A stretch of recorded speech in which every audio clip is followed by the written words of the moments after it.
Početkom svake godine, pa i ove, gradonačelnik Gradiške Zoran Adžić darivao je prvu bebu rođenu u novoj godini. Pred gradske uprave grada Gradiške u ime gradonačelnika darujemo prvorođenu bebu.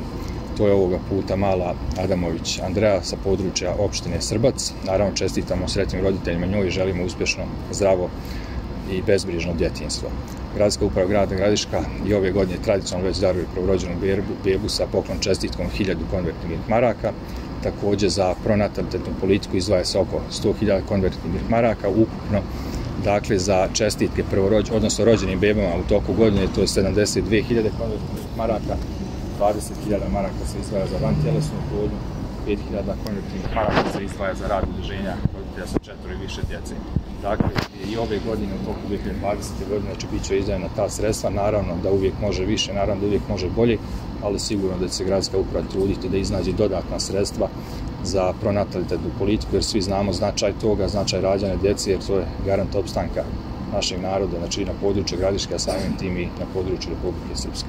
Hvala gradskoj upravi, mi u ime odjela, u ime majke, znači Adamović Dragane, koja je rodila živo i zdravo dete, bebu, kozvanu Andreja.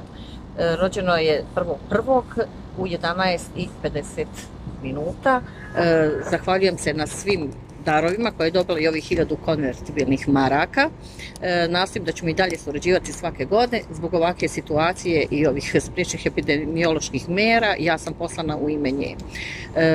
Ukupno u našem rodilištu rođeno je 637 beba, što ima jedan značajan porast. Znači, ove godine smo malo uspješniji nego proteklih godina, a na našoj teritoriji rođeno je 310 beba. Mi smo zadovoljni, juče je već bilo 5 poroda, tako da smo prezadovoljni. Ako nastavimo tako, premašćemo i ove rezultate. U toku 2021. godine rođeno je ukupno 310 novorođene djece, odnosno beba, sa područja grada Gradiška.